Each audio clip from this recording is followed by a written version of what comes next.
tardes, bienvenidos a TV Promundo. Los saluda Josefina Townsend. Hoy nos acompaña Oscar Vidarte. Oscar, ¿qué tal? Buenas tardes. Placer. Bienvenido. Vamos con los titulares. Representantes de 70 países esperan recaudar más de 10.000 millones de dólares para ayudar a la población siria y los refugiados, esperando aliviar el sufrimiento de los civiles afectados y encontrar una solución política. Venezuela compra petróleo de Estados Unidos. Esta importación se suma a la compra de 5.000 millones de billetes para frenar la emergencia económica calificada como catastrófica por el presidente Nicolás Maduro, mientras que la Asamblea debate la ley de amnistía para los presos políticos. 12 gobiernos suscribieron el acuerdo de asociación Transpacífico, gobiernos incluido el del Perú, un convenio que servirá para ampliar el comercio y la inversión. Este mercado del 40% de la producción mundial está representado ahí.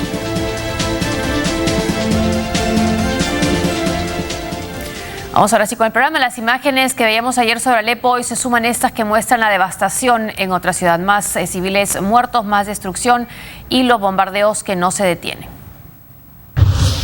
El ejército sirio anunció la ruptura del asedio de las localidades de Nubul y Al-Zara en la ciudad de Alepo, luego de varios días de intenso combate con el Frente Al-Nusra, filial siria de Al-Qaeda y otros grupos rebeldes, quienes dominaban estas zonas hace 3 años, que es de mayoría chií. Las fuerzas gubernamentales cortaron todas las líneas de suministro de los rebeldes entre Alepo y Turquía, ruta que usan para recibir todo tipo de ayuda. Se trata del avance más significativo de las tropas del régimen en esta provincia desde el 2012. La agencia de noticias SANA informó en su portal web que el ejército continuará con sus operaciones antiterroristas hasta limpiar su territorio y poder recuperar la paz y la seguridad en todo el país. Esta ofensiva de las fuerzas del presidente Bashar al-Assad contó con la ayuda de los milicianos de Hezbollah y de los bombardeos de la aviación rusa. Precisamente estos ataques aéreos habrían ocasionado la muerte de al menos 37 personas, entre ellos 3 niños, durante la incursión militar en Alepo. Así lo denunció un activista local, quien habló con la agencia Al Jazeera. Por su parte, el Observatorio Sirio para los Derechos Humanos puso la cifra de 21 muertos. Asimismo, indicó que cerca de 40.000 civiles han abandonado sus hogares ante la ofensiva que comenzó el lunes. Muchos de ellos se dirigen a Turquía. En tanto, el secretario de Estado estadounidense John Kerry pidió a Rusia que detenga sus bombardeos en Siria. En una conversación con el ministro de Exteriores, Sergei Lavrov, le recordó que ya existe una resolución del Consejo de Seguridad de la ONU pidiendo un alto al fuego inmediato. La contundencia de las operaciones rusas. Estas imágenes son de Alepo, las de ayer que mostramos también la devastación de la ciudad de Homs. En todo caso, son muestras de cómo está quedando Siria tras casi 5 años de guerra civil, aproximadamente 250.000 muertos, la mayoría civiles, y casi la mitad de la población desplazada, parte dentro del país, la otra gran parte a los países vecinos como Jordania, Turquía y Líbano, y por supuesto también el flujo de migrantes que vemos constantemente llegar o intentar llegar hacia Europa. Ahora, Oscar, lo que he leído como una noticia reciente es que Arabia Saudita está anunciando que enviará tropas al terreno para apoyar en la lucha de la coalición contra el gobierno de Bashar al-Assad. Bueno, parte de los reclamos que siempre ha habido en los grupos rebeldes ha sido pues que el apoyo era insuficiente. Fundamentalmente el apoyo pues era militar o de adiestramiento o en armas, pero que ellos necesitaban pues fuerzas terrestres. De ahí que, por ejemplo, el apoyo de los kurdos haya sido fundamental para recuperar en su momento la ciudad de Alepo de manos del Estado Islámico. Así que siempre este reclamo en torno a fuerzas en el terreno, algo que, por ejemplo, el régimen de Bashar al-Assad sí tenía, no solamente apoyo ruso aéreo, sino también, al parecer, no es confirmado, pero la presencia de instructores iraníes y algo más que eso, digamos, además de las fuerzas irregulares de Hezbollah. Entonces, el hecho de que ahora pues se presente la posibilidad de que Arabia Saudita pues colabore en el terreno, me imagino que debe estar circunscrito a un poco este debate entre ya tradicional, antiguo entre Arabia Saudita e Irán, es decir, sí, un Irán que comienza a consolidarse en el terreno, negociando con europeos, habiendo firmado un pacto nuclear con Occidente y además teniendo presencia en los países que suelen ser de su mayor influencia, justamente los países de importante presencia chiita, como puede ser Irak o la misma Siria.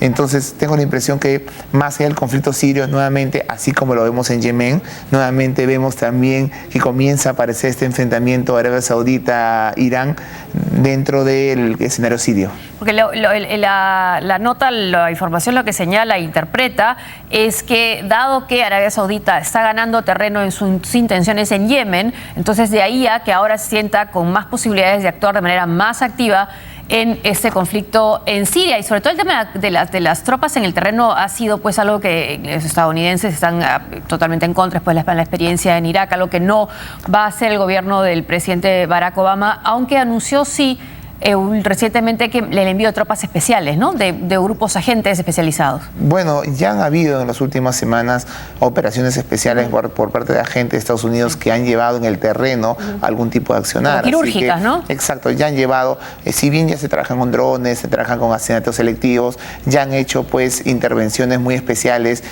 tanto en Siria como en Irak.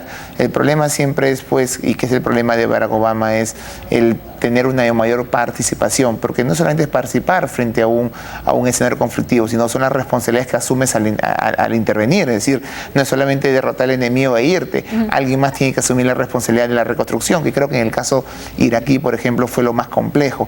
Así que, claro, uno de los principales justificantes que tenía pues Barack Obama era la situación económica. La situación económica que él recibió y que tuvo por muchos años fue una prioridad en el gobierno estadounidense. Pero ahora que estamos saliendo, que Estados Unidos está saliendo de la terrible situación económica, la pregunta es, ¿cabe la posibilidad de pensar en un escenario mucho más confrontacional en Siria?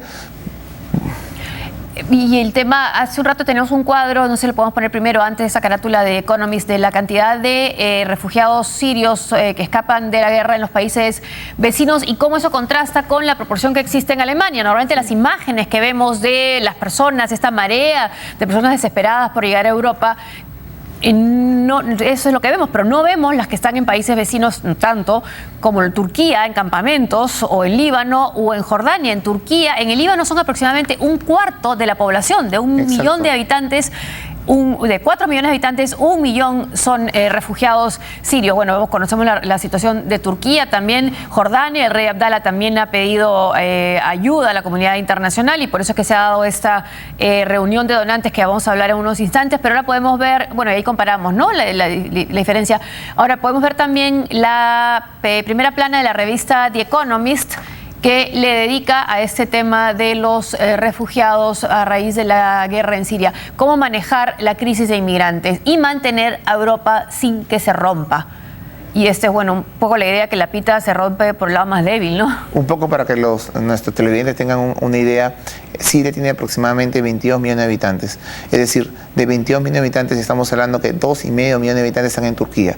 El 10% de la población siria en este momento se encuentra refugiada en el país turco, digamos, en la frontera norte. Y 1 millón, algo del 5% de la población siria se encuentra en el Líbano. Entonces, para un poco ejemplificar y tratar de entender la dimensión. ¿Por qué para Europa es fundamental apoyar a Turquía? El día de ayer Europa ha aceptado un desembolso de $3.000 millones a Turquía para acá frente a los refugiados, porque una de las principales críticas, por lo menos los sirios en Turquía, es cuando llegan a Turquía los tratan tan mal, abusan de ellos, no encuentran oportunidades, que ya pues estando en Turquía están pues a un paso, a pocos kilómetros, muy peligrosos, pero pocos kilómetros por vía, digamos, marítima de Grecia, así que ya se crean los incentivos para seguir escalando hacia Europa. Y lo que quieren evitar la Unión Europea es que se dé ese escalamiento, que se queden en Turquía y una vez esperen ellos mejorar la situación de Siria, puedan regresar a sus hogares, algo que no va a pasar si ya van al continente europeo. Y aunque ya haya medidas restrictivas, incluso desde el lado de Alemania, para que lleguen más inmigrantes, hay una ola que sigue llegando. ¿Por qué? Porque se teme, las mujeres y los niños que se han quedado atrás, temen que si empieza a cerrar sus puertas a Alemania, no puedan reunificarse las familias. Porque ya comienzan a haber además políticas, como de algunos estados, caso Dinamarca, que comienzan a poner trabas a lo que es el reagrupamiento familiar, y con plazos, plazos bastante largos. Así que yo creo que todavía el tema de la migración es un tema de incentivos, y mientras existen incentivos estructurales, digo, y algunos coyunturales el conflicto, pero estructurales, una mejor situación en Europa que en Turquía, mejores condiciones de respeto a libertades en Europa, pues hay cuestiones estructurales y coyunturales que van a seguir favoreciendo, a pesar del invierno, que los migrantes sigan teniendo la voluntad de ir hacia Europa. Por eso que esta reunión de donantes en Londres es bastante importante, ¿no? Que han participado varios países, pero sobre todo encabezada por Alemania, ha estado Kuwait también, ha estado Noruega. Y lo que dijo David Cameron, el primer ministro británico, es que de lo que se trata es de que no hay una generación perdida de sirios por esta guerra, de niños sirios que no han tenido acceso a la educación, y que entonces eso no solamente es una cuestión inmoral, no ética, sino que además generaría problemas como una mayor radicalización de muchos jóvenes en el futuro. Y por eso es que ha habido esta reunión, digamos, urgente, aunque no se ha podido llegar a cabo todavía a resultados en términos de la paz en Siria. Por lo menos sí hay resultados en lo que se trata la reunión de donantes. No sé si ya tenemos la nota. Veamos esta nota entonces, esta reunión en Londres para reunir fondos para enfrentar esta crisis. Los donantes para Siria se han comprometido con cerca de